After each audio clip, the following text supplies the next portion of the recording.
Every team, every topic, everywhere. This is Believe.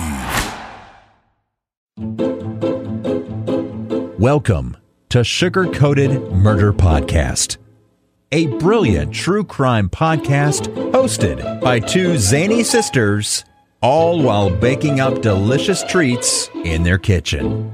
Here are your podcast hosts, Karen Devaney and Ann Varner.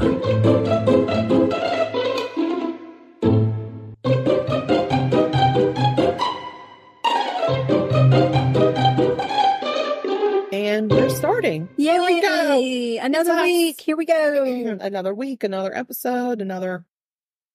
By Thanks. Jove, we've done it again. We've done it again by Job. But not by Job, because I don't know who Job is, and he ain't doing this. No. So he's not He getting didn't any do credit anything. No. Damn by it. us. By us. By us. It'd be us. Yes. Oh my goodness. The weather's warming up. Yeah. We had that typical South Carolina pour down rain. Sunshine comes out and bakes everything. Oh, gosh. Yeah, that was pretty Situation going miserable. right now. Yesterday, it was a little humid, and then it rained, and then it just got more humid.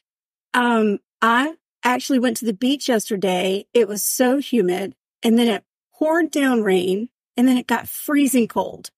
Wow, we didn't get that here. Yeah, I think We didn't just get the coming off the freezing. ocean, Yeah. it was like Yeah. windy and just really, really cold. Plus, we were a little wet because, you know, the rain. Mm-hmm. And then maybe an hour later, it got warm again. Yeah. It was lovely. And there were South Carolina. $10 galore on the beach. There were They were whole everywhere. ones. Whole ones, some live, Oh, can't and take some those. just right in the surf. Okay. Did you bring some back? I came home with one. I think that's I good. broke one and I brought one home. Okay. I think that works. Yeah. I don't think there's I any didn't want need to be greedy. No. Mm-mm. I didn't No, want to be that's greedy. bad karma, because then the next time you go, you don't find anything. Yes, but on Sullivan's Island seems to have an abundance of sand dollars, and you can see all. This time of year, we really get a lot Yeah. of sand dollars. I don't know. Do sand dollars migrate? I don't know, And but if all that's the along the case- shoreline, like, you know, where the tide comes in and draws out, you can see it gets wet, it goes out, and the sand dollars burrow into the sand with their little Yeah. they're whiskers, little- Yeah. and you can see the shape of them. Yeah. And they're everywhere, all over the place. So, you know, if you really dug down, you would be able to get a lot of live sand dollars. But you're not supposed to take those off the beach. No. That's actually illegal to take those off the beach. Yes. And why would you? Well, that's just dumb. They're fascinating. You just Well, wait why until they're, kill them? yeah, they're They're living their life. living their They're best life. living their best life. Don't and make they're- us do a podcast on sand dollar murder. Exactly. Well, and they're living their life cycle. That's right. Don't disrupt their life cycle. Eventually, in a couple of years, you'll find that same sand dollar, and it will have been the end of its life, and then that's appropriate for you to pick it up. That's right. When Just it turns wait. white. Wait till it's appropriate. It turns white. Yes, Like when the old people But get they old, are get fun the to white hold hair. in your hand and feel all those little things. Yes. Like, that's really fun. And then you just gently put it back and walk away. Walk away. Just walk away from the live There sand should dollar. be no sand dollar murders. No, I don't like that. Can't do that. Oh, So- and can I just make one public service announcement for beachgoers this season? Please stop digging freaking holes with your kids on the beach. Stop it. Just stop it. It's bad Stop for with our the hole. sea turtles. It's bad for the people that are walking the beach. It's bad for the dogs that don't see it and fall into the hole. It's bad for the old ladies. especially bad for little children to stand in the holes and risk the sand collapsing on them and killing them. Just stop it. Can you stop? Stop it. I just wish we would put up warning signs about how dangerous digging holes on the Stop beach is. digging the holes. Because I just think people are ignorant about it. Or sit there and dig a shallow hole and then fill it back up. But fill it back up. Yeah. Don't Be and it's not, responsible. and it's not for your trash, by the way. It is not. We It's don't bury Or trash. poop. Don't bury Don't- your dog's poop. No, For the sake that's of either. disgusting. Just take a freaking bag. Yeah, everybody just behave or Yes. stay off the beach. Yes. That's all. Exactly. There you Public go. service announcement done. You're welcome. We're moving on to the next portion of the show, which is baking. Oh, yes. And it's you. It's you. You're in the baking spotlight. I did one of my bucket list bakings. Oh, this is just I made, amazing. Well, I've always wanted to make a baked Alaska because it just seems so fun. And I found a recipe on our friend Sally's website. Because we've got an obsession with Sally. Sally's Baking Addiction. And this one's for a brownie baked Alaska. So That's rather than lovely. the cake at the bottom, it's going to be a brownie. That's lovely. Mm. Lovely, lovely. She has a recipe, but I just used a box mix because, whatever. Yeah. And it was I love the Ghirardelli brownie that comes in with the red on the outside of the box. It's got chocolate chips on it. It's delicious. Yeah. Very good. So you use that one. You can't. Mm-mm. And then I love the Tillamook ice cream. It's so creamy and very yummy. creamy. So I use Tillamook mint chocolate chip ice cream. Girl, you're singing my song. And then I made this amazing meringue that Sally had the recipe for. It's like a Swiss buttercream. Oh my God. It's so pretty. Oh. I cannot wait. It's like marshmallows. Yeah. It's lovely. So it I can't smells wait good in here. It taste smells like some chocolate. I feel like smells we're on like a some cruise. toasted marshmallows. Yes, I would like for you to come out with it flaming at the top and sing a song about like God, holding it over your head. I'll give it my best shot. I don't know what we're supposed to sing though. If you could see me now, out on a fun ship cruise. Oh, okay. Right? Wasn't that one of the? That was one of them. Carnival I think it's Carnival or something. Yeah. Yeah. Did Kathy Lee? Yeah, sing that. Jeez. Wow. I'm old. We really pulled that out of the dregs of society. Yeah. Gee whiz. I don't know why I associate Big Alaska with cruise ships. I thought for the longest time that's the only place you could get. It may be. I don't know the history of the Baked Alaska, but I made one. I am so excited. It looks awesome, and I cannot wait to shove it into my pie. I can't wait to hear what kind of murder you're going to talk about. Well, I've got a doozy. Let's hear it. It's a doozy. A doozy. So I'm going to talk about this kid, Andre Montgomery. He was born in October of 1994 to Andre Sr. and Michelle. And in 1995, Andre Sr. died from gang violence. Oh, no. So Andre Jr. was just a year old. Do we know where this happened yet? This, I think it was in Texas. Okay. Andre grew up in Texas. So Okay. I don't know if his mom moved back to be with family. Oh, I see what from you're saying. somewhere else. I'm not sure. Okay. He grew up in Texas. He attended school up until sophomore year of high school in Lubbock, Texas. And then Andre moved to St. Louis, Missouri to finish high school. And so he was sent to live with his father's family, Andre Sr.'s family in Missouri. Okay. They were going to help keep him on the straight and narrow, and he was going to work for his grandmother. Okay. So we're going to talk about his grandmother. What'd she do? Her name is Robbie Montgomery. And she had an interesting career because she was a backup singer for Ike and Tina Turner. No way. She was an Ikeette. No That's what way. they were called. Yeah. Oh my God. Yeah, so this was in the 60s. And then her singing career continued into the 900,000s. So into the 90s and even into the 2000s. She provided backup vocals for Barbra Streisand, Joe Cocker, Stevie Wonder. Oh my goodness. Like very lucrative backup career. I mean. So after her singing career kind of started to fade, she eventually, in 1996, she opened up her first restaurant in Missouri called Sweetie Pies. Oh. Like a cute name. She actually took her mother's recipes and they were all soul food. And she opened the restaurant using her mom's soul food recipes. So it was a big deal. It became very successful. She also, at the time, started a program to hire men coming out of prison that were looking for jobs because, part of your parole requirements are that you have to have a job. Right. So she hired men out of prison to help in her restaurant. Okay. Eventually her restaurants. So it's her way of giving back to the community because, Andre Sr. was her son that she lost to gang violence. Right. And then she had another son named Tim. And Tim actually had been incarcerated for 10 years. Okay. So when he came out, she made him manager of one of the locations. Oh, fun. Absolutely. So, and then in 2011, she started a reality show on the OWN network called Welcome to Sweetie Pies. I thought. Yeah. That was a tickle in the back of fun. I remember watching that. Do you remember it? I do. I Yeah. really, really do. So it showcased her now famous restaurants and her family. In 2010, this is right before her show on the OWN network started. She actually received a plaque from the director of the Missouri Department of Corrections honoring her work with ex-offenders. Like she was a big deal. In the community. A big deal. Big deal. In 2013 and again in 2016, Welcome to Sweetie Pies won the Image Award for Best Reality Series from the NAACP. Oh my gosh. So again, Miss Robbie had her shit together. She did. So it made sense for her grandson, who was at risk for maybe not walking on the straight and narrow, to come and live with her. And you know, other wayward family members would come into her mentorship and stuff. And she was really good at trying to get these young Black men in the right frame of mind to work and be productive and to stay out of the criminal element.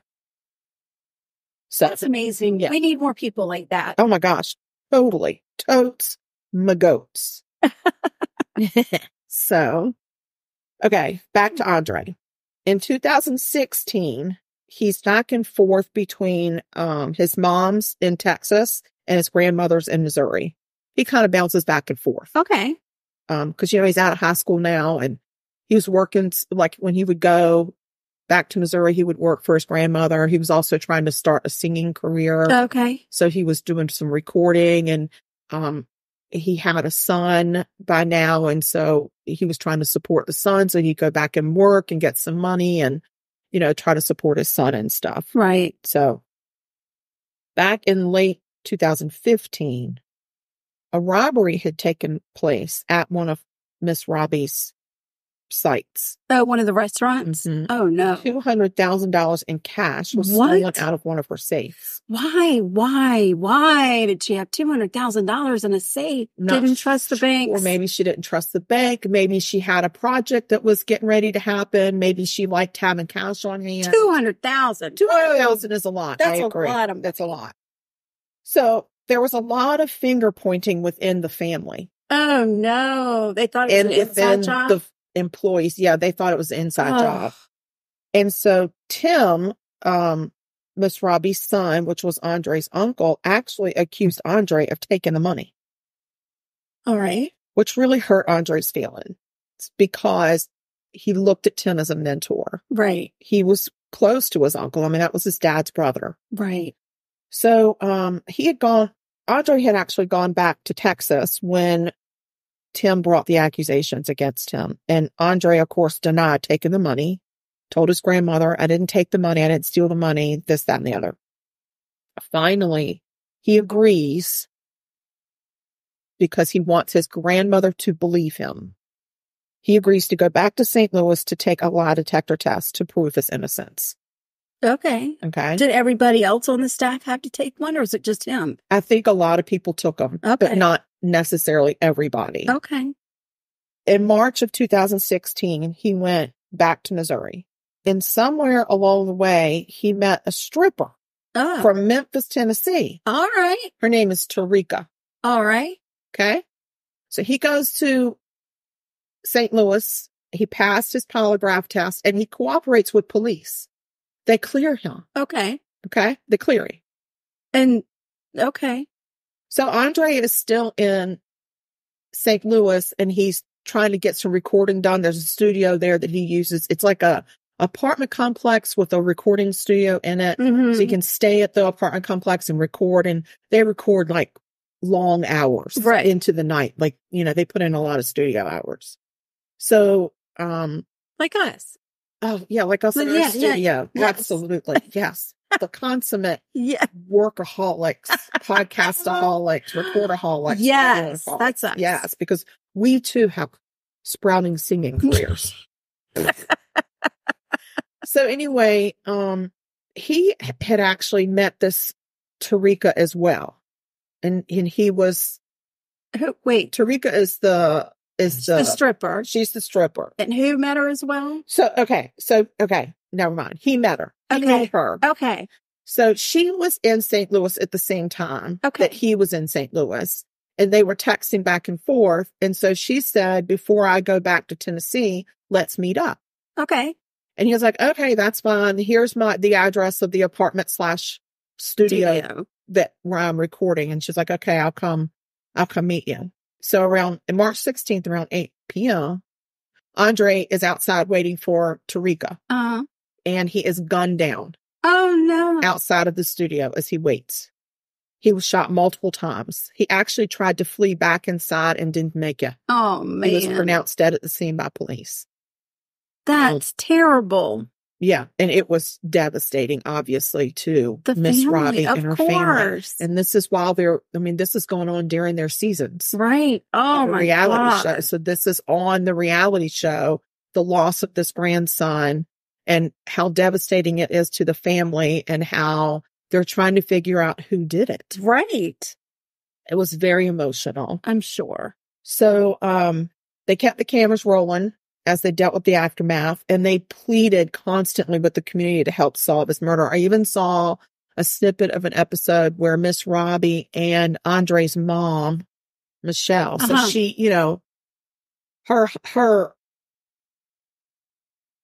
the father of her baby, Andre. Miss Robbie is her mother-in-law. Yeah, it's her mother-in-law. She never married. Right. But that's Baby daddy, mother-in-law. Yeah, but she remained close with Miss Robbie. Right. Because, they were kind of co-parenting Andre. Right. So, I saw an episode where Miss Robbie and his mom were at a local church, and they were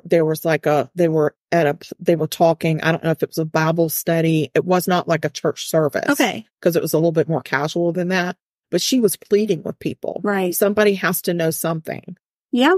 And the fact that she had lost not her first son, she had lost her son to gang violence. This felt like it was gang related. Yeah. So she was really upset because she didn't feel like Andre was part of a gang. Right. And she's trying to figure out, like, I don't understand. What are the pieces? So, in late 2016, Miss Robbie actually ended up suing Tim, her son. Oh, what for? For taking $200,000 from her. And for violating her trademark by opening competing restaurants with her money. Oh my God. And using her recipes. Yeah, he was, I would say. So he was impossibly ambitious. Oh gosh. And he had accused Andre. Yeah. And she figured out on her own it was him. And instead of turning him into the police, she sued him in court. Right. And then, they actually settled outside of court for an undisclosed amount. I don't know, but they settled in 2017. Wow. Yeah. So now she's dealing with her son. She's got one son that's betrayed her, one son that's been murdered, and a grandson that's been murdered. And she's got this empire chaos. Of restaurants, right. And she's doing a reality series. Right. That woman's got a ton of shit on her plate. Right. And she's got grandchildren that are coming to her, for her to help raise and support. And she's doing this community thing with hiring men out of prison. Like, she's got shit going on. Yeah. And what a strong woman. Gee whiz. So 2017, 18, 19. And then I went back to 2000. That was funny. And 2020, still no answers. About the murder. Like, the cops are like scratching their heads. They're doing a lot of investigation. They didn't let it drop. But they're doing a lot of investigation in the background, but they're also kind of waiting for technology to catch up to things. Plus 2020 hits. And then you got COVID. Was there any evidence at all? Was there anything collected? Was there, did they have anything to go on? They had some shell casings. But that's it? Nothing. Jeez. There wasn't a surveillance camera. Oh.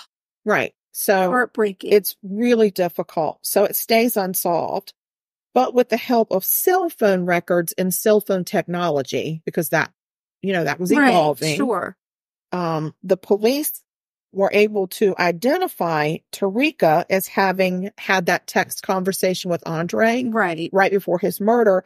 And it was off of a burner phone. And this was part of the problem. It was on a burner phone. Yes. It's not like they're just going to call AT&T and say, hey, we need the records for this. They got to figure out where that burner phone is. Sure. They got to get that burner phone. It's like with a company that you got to go through that company that has to go to the company that they rent the airtime from. Right. Like, it's a mess. Yeah. So they actually, that's what they're doing behind the scenes is they're using these cell phone records to try and figure out who was Andre talking to and communicating with, like, days before his murder. Right. Well, Tarika keeps coming up. Sure she does. She does. She keeps coming up. Okay. So anyway, she was the last one to have a conversation with Andre about an hour before his murder. Okay. And they were able to actually use location markers. You know, I don't know what they're called specifically. Right. I know what you're talking about. I think location marker sounds very professional. Of her cell phone eventually being at the studio/apartment complex. Right. So then they also used her cell phone records to tie her burner phone to, so who's she communicating with? Okay. Yeah. You know, like who we talk to. So then they tie her to a known St. Louis gang member. Oh, no. Named Travell Hill. Okay. So now they're trying to figure out, like, okay, what's the connection? So they go through, and on Andre's phone, there are no messages to Travell Hill. He's not in there. Right. So, okay, so this is who Tarika's been communicating with, and Andre. Are they related? Right. So they figure out that the connection was that Uncle Tim had been paying Tarika for some sexual favors. Tarika. I always call it Tarika. That's how it's spelled, but I think it's Tarika. I think you're right. I can only hope that I am mispronouncing her name because she's a piece of shit. Oh, no. So, and then Travell Hill, this known gang member, I guess he frequented Sweetie Pies. Oh. Loved Sweetie Pies. Ate there a lot, especially the one that Tim ran. Oh, yeah. So they knew each other. Then they figure out, they start tying things together. And the first thing they say is follow the money, right? Always. So 48 hours is how much time passed between Andre's murder and Tim Norman paying Travell Hill $5,000. Oh, well, where'd that money come in cash? Oh, okay. Cash. So I'm like, and he's sneaky. He gave it to a friend and had that friend hold it for a day and then take it to Travell. Okay. So, but they still. I think that if I was going to hold on to a large amount of cash, I'd mark those bills. Me too. I'd stamp those bills. Me too. So nobody would think I spent some kind of logo or something. Yeah. Yeah, for sure. So then the police were able to follow more money back to Tarika. She had gotten paid $10,000 to supply or provide the location of where Andre was. And so the deal was, you tell me where he is, I'll pay you $10,000. I don't think so. I think she did more than that. Just seconds after Andre was shot. They know when he was shot. Right. And it took seconds for her to text Uncle asshole and say, I'm heading out of town. I'm going back to Memphis now, which that meant Tim knew Andre was dead. Right. His nephew. My God. His brother's only son. Right. So a few days later, Tarika's bank account went from negative to plus 9,000. Oh, wow. So, she got money. So they're looking at all this and they're still trying to figure out where's the motive? Like, what's happening? We have to have a motive. So we know Tim is involved. He's paying these people. What's he doing? Right. 2 years before Andre's murder, Tim had taken out what equaled to a $450,000 life insurance freaking policy. life insurance. Yeah, something has got to be done. Nephew, or at that time he was 19. Something has to be done about that. And designated himself as a sole beneficiary. No. Yeah. You shouldn't just be able to take a life insurance policy out on whoever. That person needs to appear in front of that agent. Yes. And notarize that person's signature. Yes. And I'm aware that you've taken a life insurance policy out on me. And that you're the sole beneficiary of it. Oh my gosh. Yeah. So anyway, he had a friend who has a very weird name that I cannot pronounce, so I didn't even write it down. Okay. I just call him Dirty Insurance Agent. Okay. So he had a friend who was a dirty insurance agent who assisted Tim with the policy and collecting all the funds once Andre was killed. Oh my God. Yeah. Yeah. But then so he probably this got guy, cut too. he got whatever insurance. I guess you get commission when you sell the insurance policy, but I don't know that he actually got anything else after that.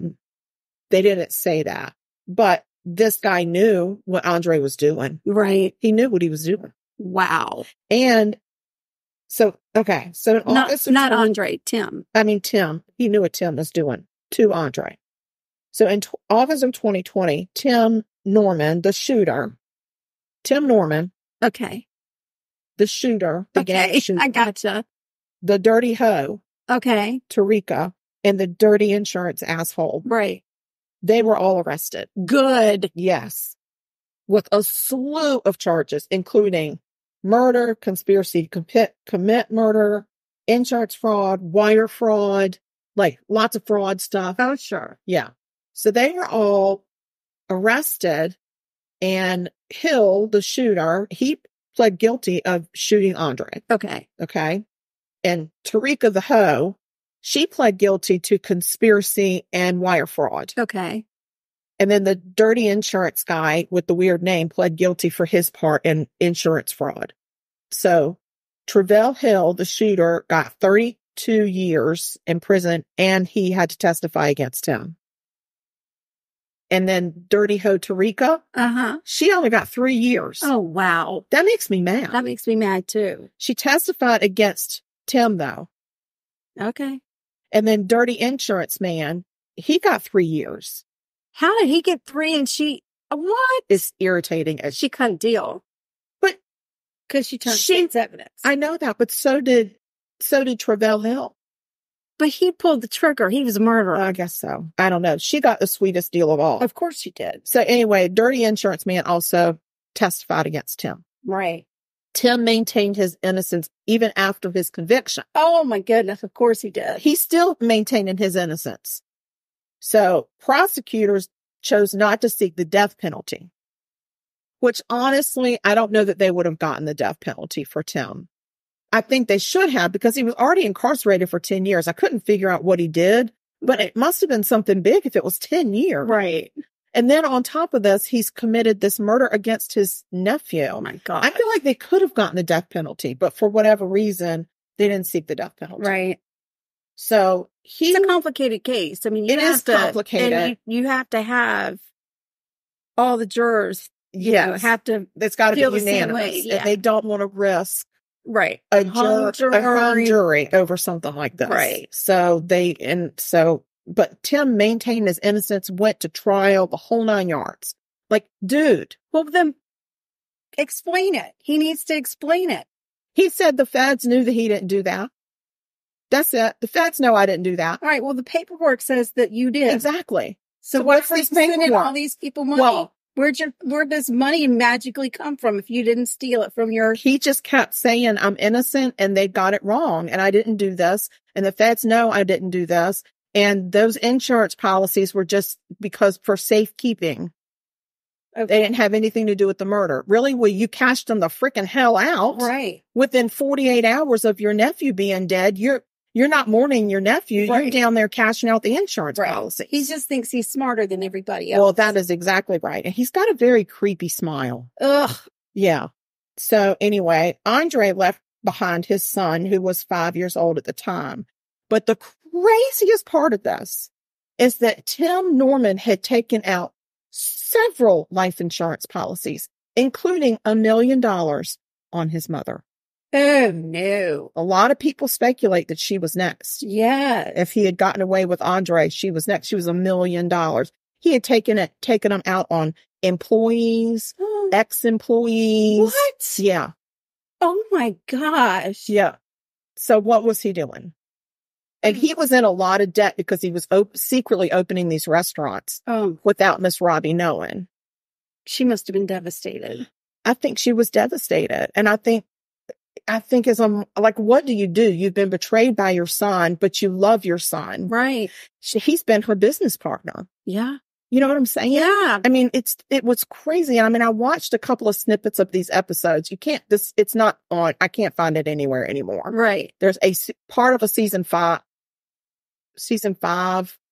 the last episode of season 5, maybe, that I found on YouTube, but mostly I just found podcasters that were talking about it at the time that it happened. Oh, okay. So, a lot of them were like in that area and they were following because of the reality series. Sure. So they were really into it.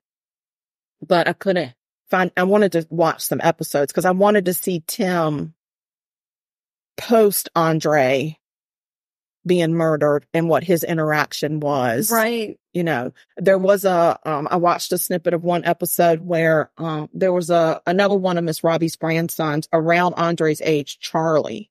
They called him Little Charlie. And he and Andre had been at one of the restaurants and Tim had accosted them and put his hands on him, punched him. What? And Tim just kept saying, all they ever do is clean. They don't do anything. And I'm thinking, if they're teenage boys and they're cleaning, you should be shaking their hands. Yeah, what else do you want What them do you to want do? them to do? He got mad. They weren't doing something he wanted, and he punched one of them in the chest. Charlie, who was a lot smaller. Right. And so they both, in this scene, they both barge into Miss Robbie's apartment, and they're almost in tears. They're shaking. And they're talking about Uncle Tim put his hands on us. Oh, my God. And so Miss Robbie drops everything and said, I got to go straighten out Tim now. And she takes Tim in the back room and says, you can't work here anymore. Right. You can't work here. Like, you're out of control. So, and that was pre-Andre. What had happened after Andre was gone? Like, was Tim, that's why I wish I could see some of the episodes. But yeah. So anyway, Tim is he's in federal prison. Okay. So for how long? He got life. Okay. And in federal prison, life is life. There's no parole. Good. So he will never get out of prison. That's good news. There you go. It sounds like that's where he's most comfortable. I feel like maybe that's where he is most comfortable. And perhaps the 10 years should have just been extended. Maybe. And saved a lot of people a lot of pain. Yeah. Because who does that? I don't know. That's your nephew. That's your brother. Crazy. Like they were close. He was helping to raise that kid. Ugh.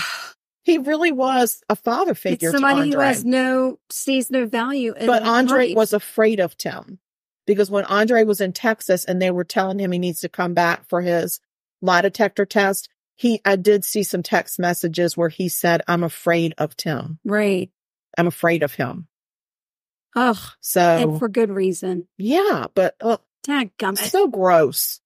But R.I.P. Andre, that was senseless. Andre's he's trying to lead a good life. That's like right. He's trying to break out of the generational cycle that their family was in with these young Black males. Right. And he's, his grandmother's working hard. His mom is working hard to help him not get on that path. And he was really trying. He had a son. He really wanted to do good for his son. Right. And then his freaking monster of an uncle. Good grief. Yeah. And Tim had all the charisma. Like, he was the front man for that reality series. Right. Very charismatic, just smile right in your face. Mm. So the prosecutor said there were two Tims. There was a public Tim, and then there was a diabolical Tim. Did he have a mask of sanity? I don't know if he had sanity at all. I just think that I think he was dirty. Sounds he was a like he was low-down, dirty uncle. Dirty. Dirty. Nobody needs a low-down, dirty uncle. No, my God, no. No. So, anyway, God bless Miss Robbie. Well, thank you for sharing that story. Thank you. I hope you're thank welcome. You for listening. Thank you. You're very welcome. Yeah. I worked hard. I worked very hard at it. She actually, she went to Jackson, Mississippi and opened another restaurant. I kind of wondered how they were doing as a family, if they were recovering. I think that she's continuing to thrive in her business. That's great.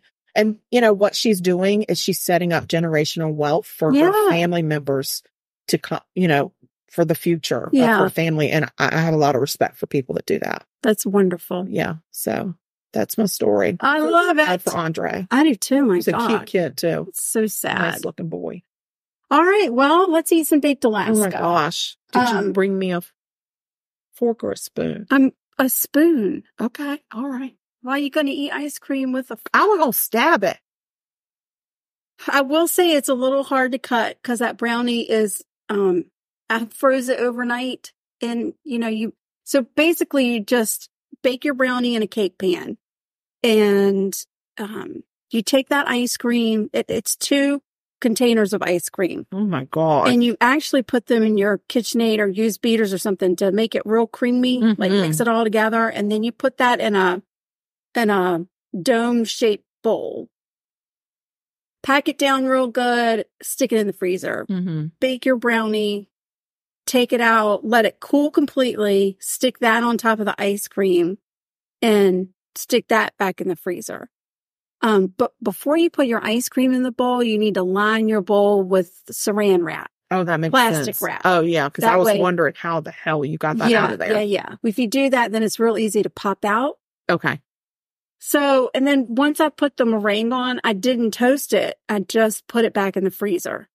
And now I've just before you came up, I toasted it. Which is why it smelled like marshmallows in here. Yes. And I thought we were having s'mores. I was looking for the campfire. Yeah. And then you just keep it in the freezer if you don't eat it all in one sitting. It's a lot to eat. I mean, it's a lot. Yeah. It's beautiful though. The layers. I love the layers. Oh, it's so pretty. It's pretty, girl. I can't wait for y'all to see it.